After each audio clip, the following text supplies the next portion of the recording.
dufashe buri kintu ibyo tuzi twe nk'abantu ko bibaho n'ibyo tutanazi ko tutanakeka ko bibaho na busa.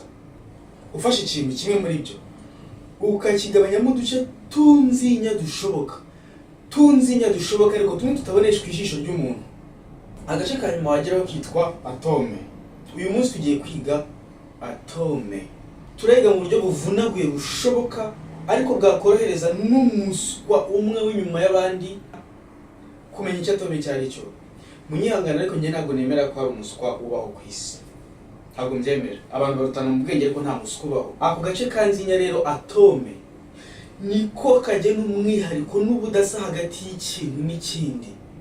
Imyitwarire ya atome niyo twe duheraho tumenya ngo iki ni plastike, iki ni icyuma. Niyigena hagati y'icyuma kirwara ingese n'ikitazikozwa. Nubwo ntawe yigeze abonesha atome ijisho rye bwite, ubushakashatsi bunyuranye bwatumye bishoboka kubaka ishusho rusange y'imiterere n'imyitwarire bya atome. Amabara ari bugaragaremo hano nafasha gusa kubasha gutandukanya ibice binyuranye bigize atome. Buri atome igira agace k'imbere kitwa nucleus. Buri nucleus igira neutrons cyangwa neutron. Izi zikaba nta myitwarire igaragaza amashanyarazi cyangwa charge namba zigiri. Nucleus igira kandi proton, charge ziri positive. Umubare wa proton muri atome niwo ugaragaza imyitwarire y'ikinyabutabire twe tubasha kubona n'amaso yacu. Kirazira kikaziririzwa ko ibinyabutabire bibiri bitandukanye bigira umubare umwe wa proton. Inyuma ya nucleus hazenguruka utundi duce twa atome tugira charge ziri negative twitwa electrons. Umubare wa proton na electron birangana muri atome. Ku buryo buri charge negative ya electron ibona indi charge positive ya proton biri kujya kwishingira. Ibi bigatuma atome y'ikinyabutabire nyirizina itagira charge iyo ari yose y'amashanyarazi, kuko amasharge ya proton yaburizanyijemo n'amasharge ya electron. Electrons zizenguruka nucleus ku muvuduko munini cyane, bitatu bya kane by'umuvuduko w'urumuri. Imbaraga rukuruzi za protons nizo zituma electrons zitirasa ngo zive muri systeme zijye kubuyera hanze ya systeme. Uburemere bwa proton na neutron nibyo byihari igice kimwe cy'uburemere bwa atome. Uburemere bwa electron bwo nta kigenda rwose ku buryo ntacyo bimaze kwirirwa ububarira mu buremere bwa atome. Abanyasiyansi bahimbye umubare wita AMU, atomic mass unit. Ukaba ari igiteranyo cy'umubare wa proton duteranyijeho umubare wa neutron. Kirazira kikaziririzwa ko umubare wa proton wahinduka, ariko siko bimeze kuri electron no kuri neutron.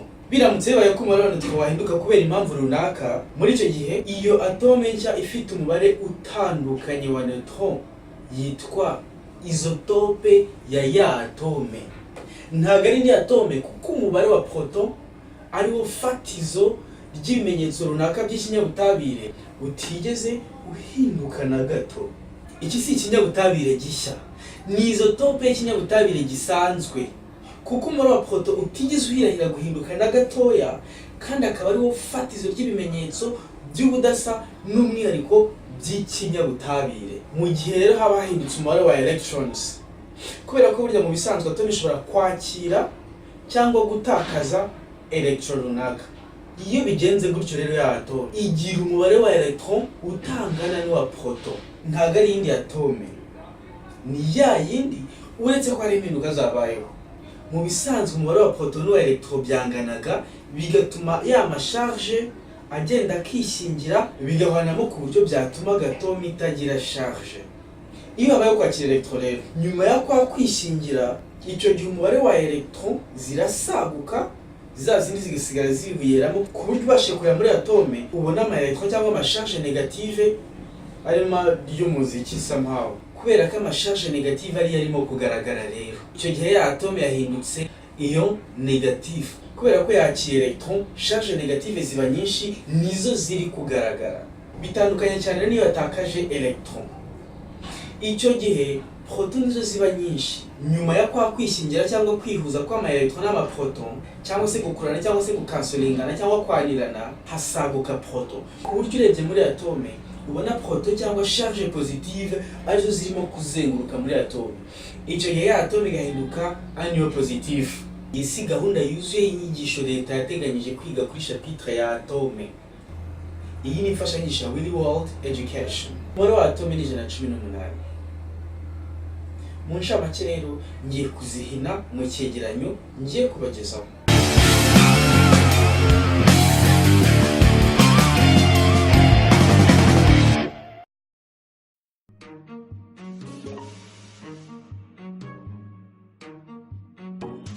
Tableau périodique ni iki? Tableau périodique ni imbonerahamwe ifite imiterere idasanzwe, imvange y'inyuguti n'imibare, kwa kare na twa rectangle bibyara ishusho nk'iyi. Nta gakosa namba. Hari abantu bazi icyo buri imwe muri izi nyuguti ihagarariye.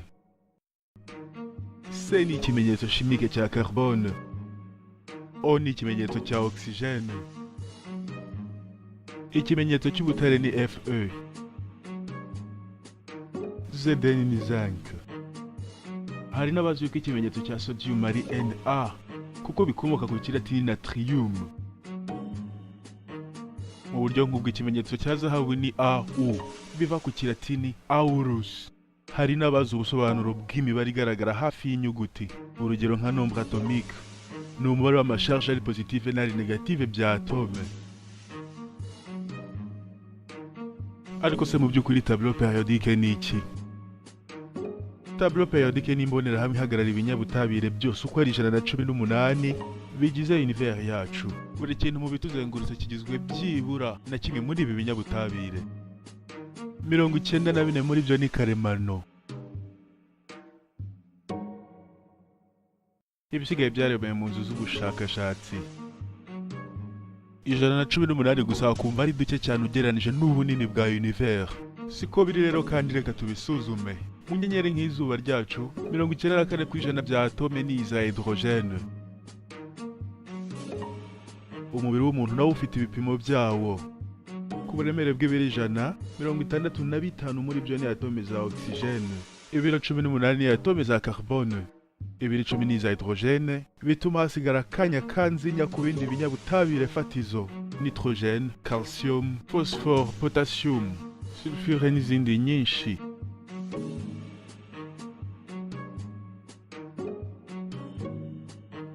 Igitangaje cyane ni uburyo ibinyabutabire byihuzamo. Ni umubare utarangira w'amatsinda ashoboka y'ibinyabutabire yibanze ku buzima n'ibidukikije muri rusange.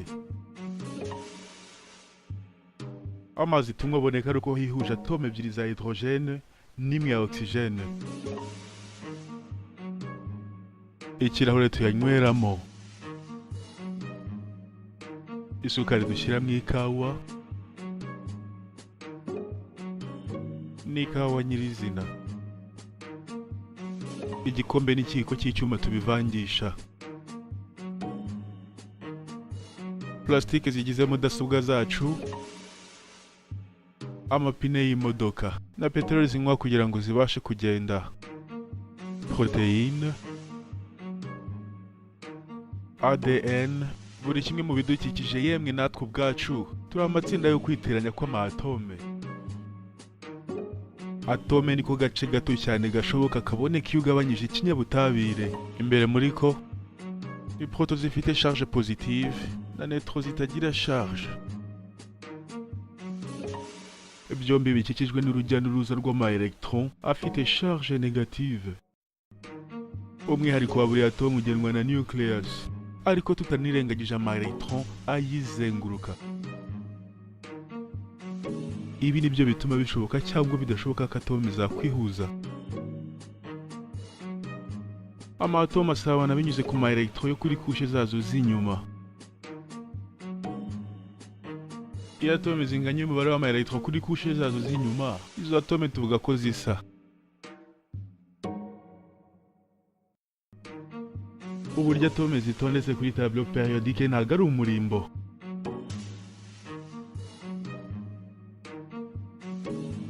Aho atome ibarizwa kuri tableau périodique ni byinshi batubwira ku miterere n'imikorere y'iyi atome. Bidufasha byibura kumenya buryo ki atome ebyiri zishobora kwihuzamo. Tableau périodique itondeka ibinyabutabire uhereye ku bito ujya ku binini. Ugendeye ku miterere yayo y'imbere n'uburyo ama-electron atondetsemo.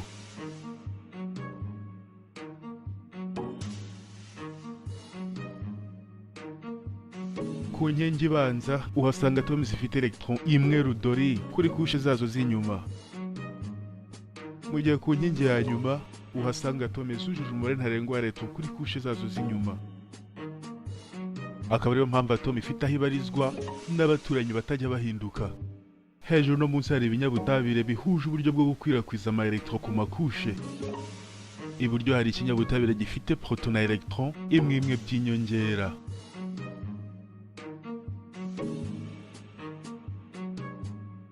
Tubyita periodique kubera ko kuri iyi tableau hari ibintu runaka bigenda bigaragaza ukwisubiramo. Reka turebe turamutse dutangire nko kuri 3. Lithium. Ibizakenera guhinduka kuri uyu murongo bizagenda byose bihinduka mu buryo bwisubiramo.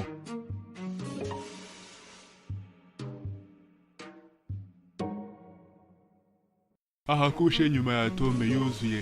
Ibi bigatuma tujya ku murongo ukurikira ku nkingi ya mbere nanone. Ibiranga iki kinyabutabire sodium 11 bisa n'iby'ikinyabutabire hejuru yayo bigakomeza gutyo.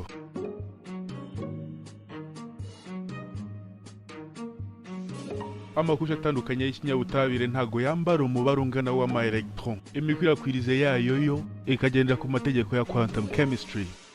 2 ahabanza, 8 aha kabiri na 18 aha gatatu bwo mu buryo bubiri. Akaba aribyo bidufasha gukwirakwiza ibinyabutabire kuri iyi mbonerahamwe muri ubu buryo. Amaherezo bikaza kurangira ibintu byose bigiye mu buryo, tukazingazingira univers yose muri iyi mbonerahamwe imwe rukumbi. Nagira ngo mbibutse ko kugira ngo murusheho gushimangira ubumenyi bukubiye muri iyi video, mushobora kongera kureba inshuro zose mushaka, mukayisangiza abandi, byaba ngombwa mukanayidownloadinga ku buntu mukayitunga muri mudasobwa zanyu cyangwa telefone ngendanwa. Njye nitwa Willy Gilbert. Mbashimiye igihe cyanyu cy'agaciro mwakoresheje muyireba. Naho utaha.